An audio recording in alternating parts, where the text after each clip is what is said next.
اللہ نے فرمایا کہ میں اپنا حق چاہوں تو معاف کر سکتا ہوں، لیکن بندے کا حق میں معاف نہیں کروں گا۔ اس کا مطلب سمجھتے ہو؟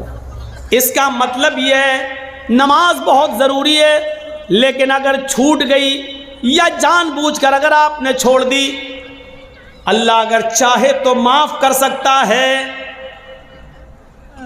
یہ اللہ کی مرضی پر ڈیپینڈ ہے، وہ چاہے تو معاف کر سکتا ہے۔ بہت ضروری ہے نماز، لیکن اگر آپ نے چھوڑ دی، جان بوجھ کر ہی ترک کر دی، اللہ چاہے تو معاف کر سکتا ہے۔ یہ اللہ کی مرضی پر ڈیپینڈ کرتا ہے۔ لیکن اگر آپ نے اپنے کسی مسلمان بھائی کی یا کسی غیر مسلم ہی کی، ہندو ہی کی یا عیسائی کی یا کرسچن کی یا یہودی کی، اگر ایک بالشت زمین پر اگر قبضہ کر لیا ہے اور اس کو اپنی زمین میں شامل کر لیا ہے، ایک بالشت زمین پر قبضہ کر کے اپنے مکان میں شامل کر لیا ہے، تو اللہ قیامت کے دن اس کو معاف نہیں کرے گا۔ سمجھ رہے ہیں؟ نماز ایک بار معاف کر دے گا، یہ میرا حق ہے، میں چاہوں تو معاف کر سکتا ہوں، چاہوں تو نہ کروں۔ لیکن اگر کسی کا حق مارا ہے، ایک بالشت نہیں، 1 انچ بھی اگر آپ نے کسی کی زمین پر ناجائز قبضہ کیا ہے تو اللہ اس کو معاف نہیں کرے گا۔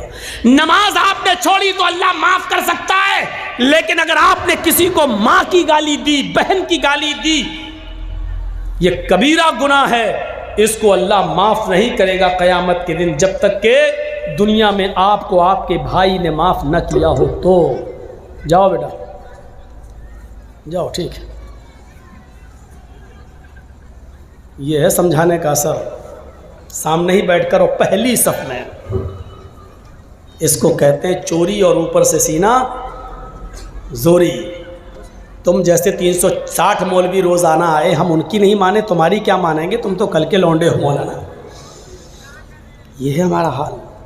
سسٹم دیکھیے آپ، سسٹم تو سن رہے ہیں، اس کو اللہ معاف نہیں کرے گا۔ اس لیے حقوق العباد کا خیال رکھیے، ظلم اللہ کبھی معاف نہیں کرتا اگر آپ نے کسی پر کیا، جب تک کہ وہ معاف نہ کرے۔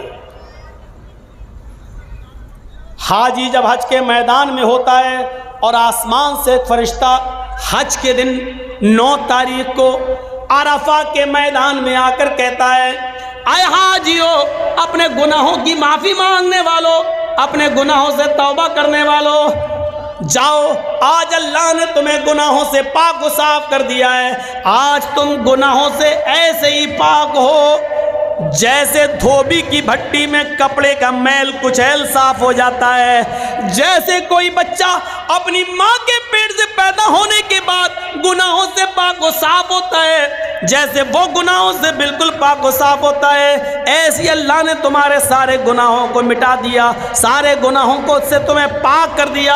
اے حاجیو، اپنے ملک میں جانے کے بعد، اپنی بستی میں جانے کے بعد پھر سے تم اپنے آپ کو سیاح مت کر لینا، جاؤ، آج تمہارے اوپر سے گناہ مٹا دیے گئے ہیں اور تمہیں پیدا ہونے والے بچے کی طرح کر دیا گیا ہے، اس کپڑے کی طرح کر دیا گیا ہے جس کو دھوبی کی بھٹی میں جانے کے بعد اس کا میل و کچیل صاف ہو جاتا ہے، گندگی صاف ہو جاتی ہے، تمہیں کپڑے کی طرح دھل دیا اور صاف کر دیا ہے۔ جہاں فرشتہ یہ اعلان کر کے خوشخبری سناتا ہے کہ اللہ نے تمہارے گناہوں کو ختم کر دیا، مٹا دیا، ایسے موقع پر بھی اللہ اس حج کے میدان میں بھی ان لوگوں کے گناہ نہیں مٹاتا ہے جو کسی پر ظلم کر کے حج کرنے آئے ہیں، یا کسی کی دکان پر ناجائز قبضہ کر کے، یا 1-2 بالش زمین کسی کی داب کر اس پر ظلم کر کے حج کے میدان میں پہنچے اور حج کرنے آئے۔ جب تک بندہ اس کو معاف نہیں کرے گا، اللہ بھی معاف نہیں کرے گا۔ اللہ حج کے میدان میں بھی اس کو معاف نہیں کرتا۔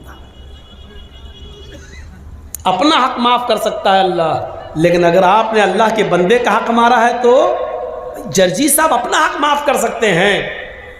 اس آدمی کی اگر آپ نے زمین دابی ہے یا اس پر ظلم کیا ہے تو اس کا ظلم ہم تھوڑی معاف کر دیں گے۔ آپ نے ظلم اس کے اوپر کیا ہے، یہ اس کا حق ہے، وہ چاہے تو معاف کرے چاہے تو نہ کرے۔ جرجی صاحب اپنا حق معاف کر سکتے ہیں، دوسرے کا نہیں۔ اللہ کہتا ہے کہ میں اپنا حق چاہوں تو معاف کر سکتا ہوں، لیکن میرے بندے کا مارا ہے تو جب تک بندہ معاف نہیں کرے گا ہم معاف نہیں کریں گے۔ دنیا میں معاملے صاف کریے، دنیا میں معاملے صاف کریے۔ اسی لیے جنازے کی نماز پڑھنے سے پہلے، پڑھانے سے پہلے یہ پوچھ لینا چاہیے کہ جس آدمی کا جنازہ میں پڑھانے جا رہا ہوں اس مرنے والے پر کسی کا کوئی حق تو نہیں ہے۔ کون پوچھتا ہے؟ آپ اپنے علاقے کے ملا اور مولویوں کو بتائیے کتنے لوگ ہیں جو پوچھتے ہیں؟ اس کے بنا جنازہ ہے ہی نہیں، لیکن بتائیے کتنے لوگ پوچھتے ہیں؟ کتنی بستیوں میں جاتا ہوں، جنازہ سامنے کھڑا، پڑھا دیا، اللہ اکبر، ہو گئی نماز، پڑھا دی گئی، اٹھایا جنازہ، چلا گیا۔ لیکن جنازہ پڑھانے والے کی ذمہ داری ہے کہ میت کا جنازہ پڑھانے سے پہلے اس کے رشتہ داروں کو سامنے لا کر، اس کے بیٹے، اس کی اولاد کو سامنے لا کر پوچھے کہ مرنے والے پر کسی کا کوئی حق تو نہیں ہے۔ اور جنازے میں صفیں لگ جائیں تو پوری پبلک سے پوچھا جائے کیا مرنے والے کا کسی کے اوپر کوئی قرض تو نہیں تھا؟ اگر ایک بھی آدمی کھڑا ہو کر یہ کہہ دے کہ مرنے والا میرا قرض دار تھا، مرنے سے پہلے اس نے قرضہ لیا تھا، قرضہ دیے بغیر مر گیا، تو پھر اس کے اوپر جنازہ نہیں پڑھا جائے گا۔ سن رہے ہیں آپ؟ پھر اس پر جنازہ نہیں پڑھا جائے گا۔ پھر اس کے گھر کا کوئی آدمی کھڑا ہو کر، اس کا بیٹا یا اس کا بھائی کھڑے ہو کر یہ کہے گا کہ اپنے باپ کا قرضہ میں ادا کروں گا۔ جب بیٹا یا گھر کا کوئی وارث یہ کہے کہ میں اس میت کا قرضہ میں ادا کر دوں گا، اتنا روپیہ تمہارا قرضہ میں دے دوں گا، جب اس بات کی گارنٹی جب کوئی لے گا تب اس کا جنازہ پڑھا جائے گا۔ آپ سمجھ رہے ہیں کتنا بڑا معاملہ ہے یہ بندوں کا معاملہ؟ ایک آدمی مر گیا، دنیا سے چلا گیا، اس کے ساتھ اس کی نیکیوں کا دروازہ بھی بند ہو گیا، لیکن اس کے باوجود میرے بھائیو اس کا جنازہ پڑھانے سے پہلے پوچھا جائے گا کیا اس کے اوپر کسی کا قرض تو نہیں تھا، کوئی معاملہ تو نہیں تھا، اور اگر نکل گیا تو اس کا جنازہ نہیں پڑھایا جائے گا جب تک کہ اس کے رشتہ دار یہ نہ کہیں کہ اس کا قرضہ یا اس کا معاملہ میں ادا کر دوں گا۔ میرے پیارے ساتھیو ذرا تصور کیجیے، نبی اکرم صلی اللہ علیہ وسلم کا آخری وقت ہے، اس دنیا سے جانے والے ہیں، انتقال میں 2 یا 3 دن باقی رہ جاتے ہیں۔ آپ فرماتے ہیں لوگوں اگر میرا کسی کے اوپر کوئی قرض ہو تو وہ آج لے لے، قیامت کے دن میں نہیں دے سکتا۔ انتقال سے 2-3 دن پہلے لوگوں اگر میرے اوپر کسی کا قرض ہو تو وہ 2-3 وہ مجھ سے لے لے۔ ایک صحابی اٹھتے ہیں اور کہتے ہیں کہ اللہ کے نبی میرے 3 درہم ہیں آپ کے پاس۔ اللہ کے نبی صلی اللہ علیہ وسلم نے ایک صحابی کو حکم دیا کہ 3 درہم اس کے ادا کر دیے جائیں۔ اس صحابی نے اسی وقت ان کے 3 درہم دے دیے۔ آپ نے فرمایا لوگوں جب میری روح قبض عنصری سے پرواز ہو جائے، جب میرا انتقال ہو جائے تو میری نماز جنازہ سے پہلے پوچھ لینا کسی کا کوئی قرض تو نہیں ہے، کسی کا کوئی قرض تو نہیں ہے۔ اگر کوئی ملتا ہے تو اس کا قرض ادا کر دیا جائے، اس کے بعد میرا جنازہ پڑھایا جائے اور پھر مجھے قبرستان میں دفن کر دیا جائے۔ مجھے غور کیجئے میرے بھائیو، یہ وہ ہستی کہہ رہی ہے جس کے لیے ہم مقام محمود بات، اور اس کا حال یہ ہوا کہ اللہ کے نبی صلی اللہ علیہ وسلم کا جب انتقال ہوا تو پوچھا گیا کوئی قرض تو نہیں تھا؟ جواب کہیں سے نہیں ملا۔ سب سے پہلے ابو بکر صدیق نے آپ کی نماز جنازہ پڑھی، پھر عمر فاروق نے نماز جنازہ پڑھی، پھر عثمان غنی نے نماز جنازہ پڑھی، پھر حضرت علی نے پڑھی۔ مسئلہ یاد رکھنا، اللہ کے رسول کی نماز جنازہ جماعت کے ساتھ نہیں ہوئی، اللہ کے نبی کی نماز جنازہ کسی نے نہیں پڑھائی، حجرے میں تھے، ایک ایک کر کے لوگ آتے گئے پڑھتے گئے۔ پہلے ابو بکر صدیق نے پڑھی، پھر عمر فاروق نے پڑھی، پھر عثمان غنی نے پڑھی، پھر حضرت علی نے پڑھی، پھر ایک ایک صحابہ بعد میں آتے گئے، پڑھتے گئے، ایک ایک کر کے پڑھتے جاتے، نکلتے جاتے، یہاں تک کہ بعد میں عورتوں نے بھی نماز جنازہ پڑھی اور سب سے لاسٹ میں بچوں نے نماز جنازہ پڑھی۔ اسی کو پڑھتے پڑھتے اور لوگ دیکھنے آتے تھے۔ اللہ کے نبی صلی اللہ علیہ وسلم کو تقریباً آج کے موجودہ ٹائم کے لحاظ سے 32 آورز انتقال کے بعد 32 گھنٹے تک آپ کو دفنایا نہیں جا سکا۔ 32 گھنٹے تک آپ کو دفنایا نہیں جا سکا۔ اور اس کے بعد جب آپ کو دفنا دیا گیا، مٹی آپ کی ہو جاتی ہے، تو حضرت ابوبکر صدیق جب تک خلیفہ رہے اعلان کرتے رہے، لوگوں اگر نبی اکرم صلی اللہ علیہ وسلم کا قرض کسی کے اوپر ہو تو وہ مجھ سے لے لے۔ لیکن ابوبکر صدیق 2 سال تک خلیفہ رہے، 2 سال تک برابر اعلان کیا، لیکن کوئی نہیں آیا۔ پھر حضرت عمر فاروق کا زمانہ آیا، حضرت عمر فاروق کے پورے 10 سال تک اعلان ہوتا رہا، اگر نبی اکرم کا قرض کسی کے اوپر ہو، اگر کسی نے نبی کو قرض دیا ہو اور اس کا قرض باقی ہو تو وہ عمر سے آ کر لے لے۔ حضرت عمر فاروق کے 10 سال کی خلافت میں بھی کوئی قرضہ لینے نہیں آیا۔ حضرت عثمان غنی کا جب زمانہ آیا تو 12 سال تک اعلان کیا جاتا رہا، اگر نبی اکرم نے کسی سے قرض لیا ہے تو وہ آ کر مجھ سے قرض لے لے، میں نبی کا قرض دینے کے لیے تیار ہوں۔ لیکن 12 سال تک عثمان غنی کے زمانے میں بھی کوئی قرض لینے نہیں آیا۔ ذرا اندازہ لگائیے کہ قرضے کا معاملہ کتنا بھیانک ہوتا ہے۔ اللہ کے نبی صلی اللہ علیہ وسلم اپنے انتقال سے پہلے خود اعلان کر رہے ہیں، اگر کسی کا قرض میرے اوپر ہے تو لے لے۔ ایک اٹھتے ہیں اور کہتے ہیں کہ میرے 3 درہم میں آپ نے دلوا دیے، پھر کوئی نہیں ملا۔ ابو بکر صدیق نے 2 سال تک اعلان کیا لیکن کوئی نہیں ملا۔ عمر فاروق نے 10 سال تک اعلان کیا لیکن کوئی نہیں ملا۔ عثمان غنی بھی کہتے رہے کہ نبی کا قرض کسی کے اوپر ہو تو مجھ سے لے لے، لیکن 12 سال تک کسی نے کوئی قرض نہیں مانگا۔ غور کرو کہ قرض کا معاملہ کتنا بھیانک ہوتا ہے، کیونکہ قرض دار آدمی کی روح لٹکتی رہتی ہے زمین و آسمان کے بیچ میں۔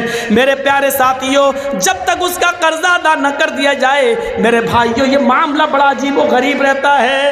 آئیے اس معاملے کو سمجھنے کی کوشش کیجئے۔ حقوق اللہ، اللہ معاف کر سکتا اپنا حق، لیکن بندے کا حق معاف نہیں کرے گا۔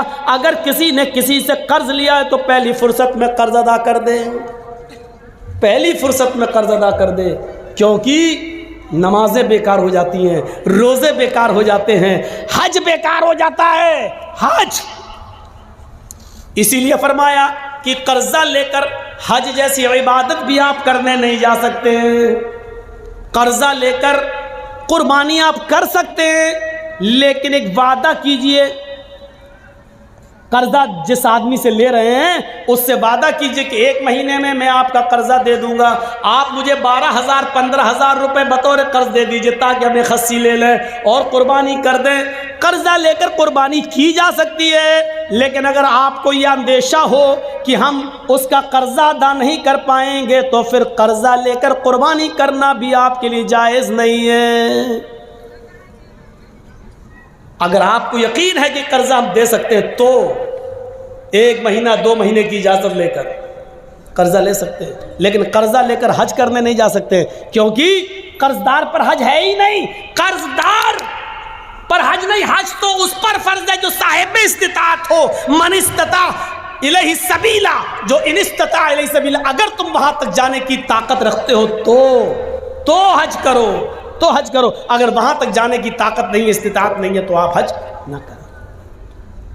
کتنی بری عادت کہاں سے کہاں نکل گیا اور کہاں بہک گیا، یہاں پہنچ گیا میں۔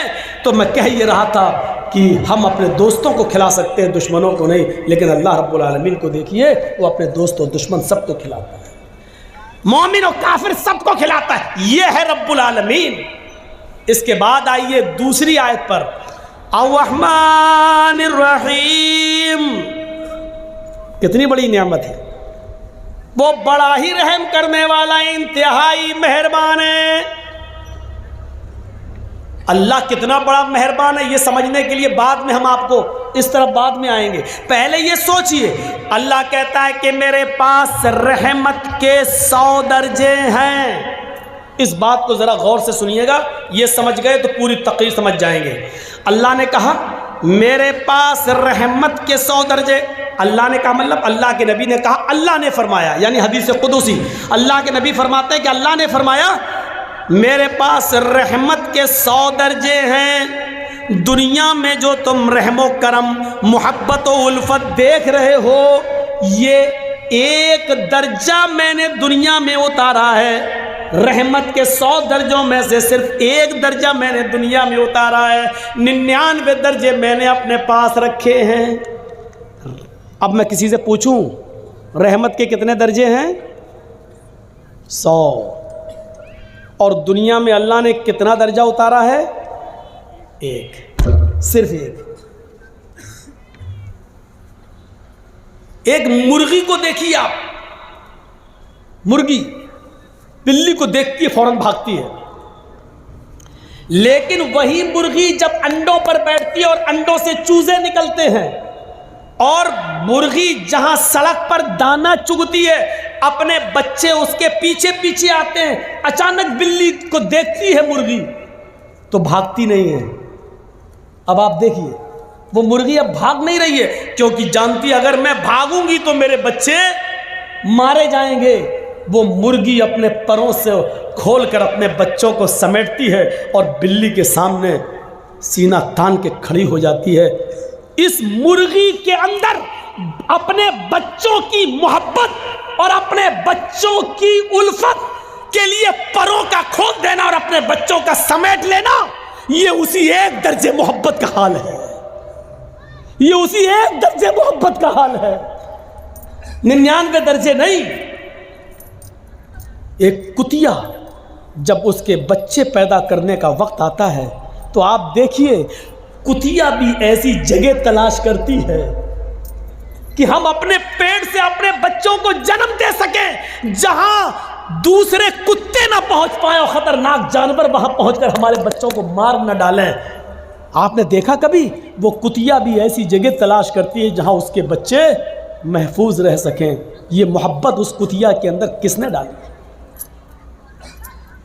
ایک بکری کو دیکھیے, ایک گائے کو دیکھیے, ایک بھینس کو دیکھیے, جب وہ بچہ جنتی ہے تو کتنی غلاظت اور گندگی اس بکری کے بچے کے اندر ہوتی ہے. وہ بکری, وہ بھینس, وہ گائے جب بچہ پیدا کرتی ہے تو اپنی زبان کھول دیتی ہے اور اپنے بچے کے جسم پر لگی ہوئی گندگی کو اپنی زبان سے چاٹتی ہے اور اپنے بچے کو کھڑا کرنے کی کوشش کرتی ہے اور پھر اس بچے میں روح پھونک دیتی ہے. اور پھر آپ دیکھیے جب بھینس یا گائے کا مالک اس گائے کے دودھ کو دوہتا ہے تو گائے اور بھینس اپنے بچے کو پلانے کے لیے تھوڑا سا دودھ اوپر چڑھا لیتی ہے. تصور کرو, اور جب اس کے بچے کو چھوڑا جاتا ہے تو فوراً وہ گائے اور بھینس دودھ کو نیچے اتار کے اپنے بچوں کو پلاتی ہے. یہ محبت, یہ الفت اس گائے کے اندر, اس بھینس کے اندر, اس بکری کے اندر کس نے رکھی ہے؟ یہ اسی محبت, اسی رحمت کے ایک درجے کا حال ہے. اسی رحمت کے ایک درجے کا حال ہے. اور سنیے, جس نے 99 درجے اپنے پاس رکھے ہو وہ کتنا مہربان ہوگا.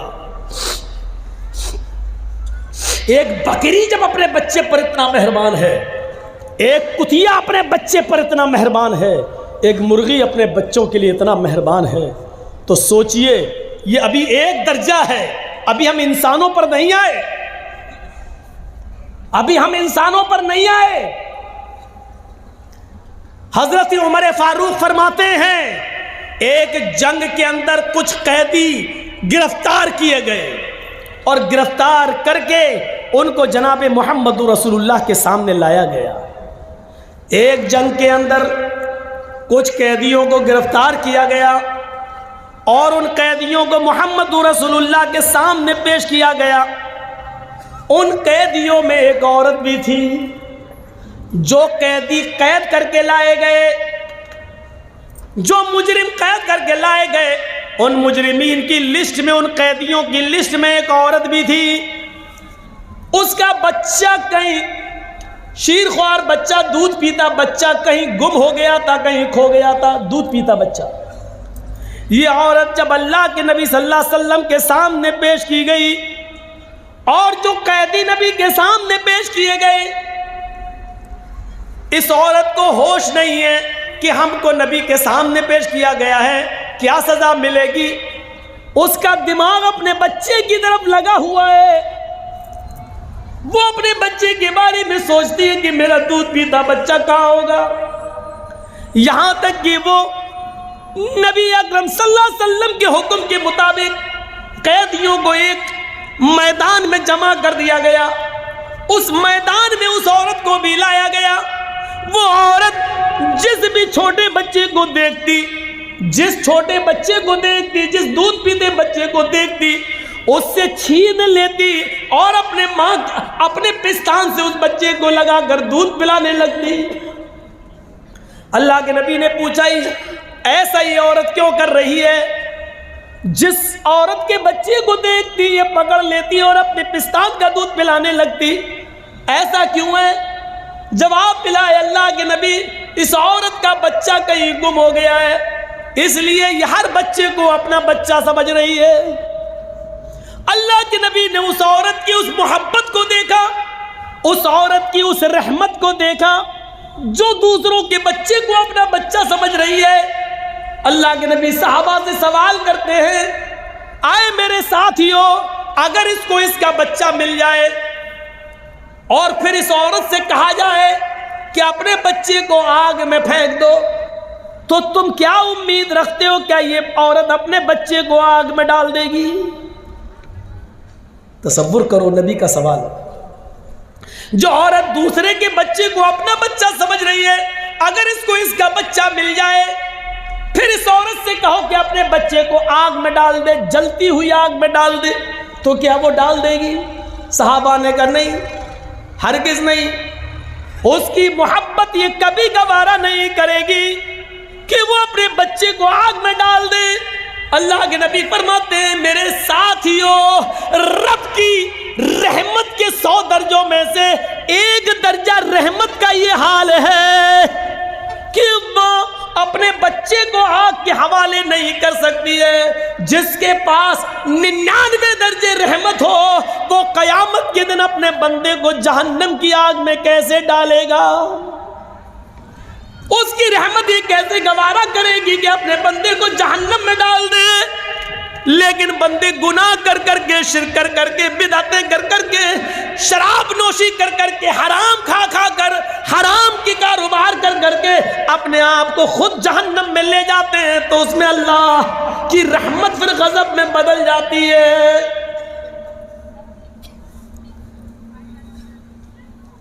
ورنہ رب کی رحمت یہ گوارا نہیں کرے گی. جس کے پاس 100 درجے رحمت ہو وہ کیسے گوارا کرے گا کہ میرا بندہ جہنم میں جائے؟ آپ ایک مثال کو سمجھنے کی کوشش کریں.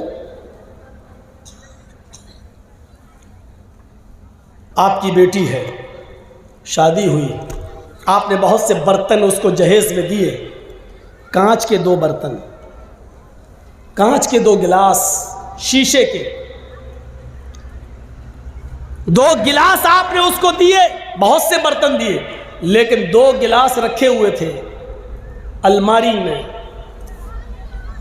اور کانچ کے دونوں گلاس جس کو آپ کی بیٹی سسرال میں جانے کے بعد روزانہ صاف کر کر کے رکھتی تھی، اچانک دونوں گلاس گرتے ہیں نیچے. ایک گلاس تو ٹوٹ کر ٹکڑے ٹکڑے ہو جاتا ہے اور دوسرا گلاس بچ جاتا ہے. اتفاق ہے، دوسرا گلاس بچ جاتا ہے. اب آپ سے میں پوچھتا ہوں، آپ کی بیٹی کس گلاس کی حفاظت کرے گی؟ جو بچ گیا اس کی یا جو ٹوٹ گیا اس کی؟ کوئی بھی عقل مند انسان ہوگا، اس کو اگر کھڑا کر کے پوچھا جائے تو وہ یہی کہے گا، ارے جو ٹوٹ گیا اس کی کیا حفاظت کرے گی؟ وہ تو چکنا چور ہو گیا ہے. اس کی حفاظت کرے گی جو بچ گیا ہے. تو جو گلاس بچ گیا اس کو اٹھائے گی، اس کو پوچھے گی اور پھر رکھ دے گی، اور جو ٹوٹ گیا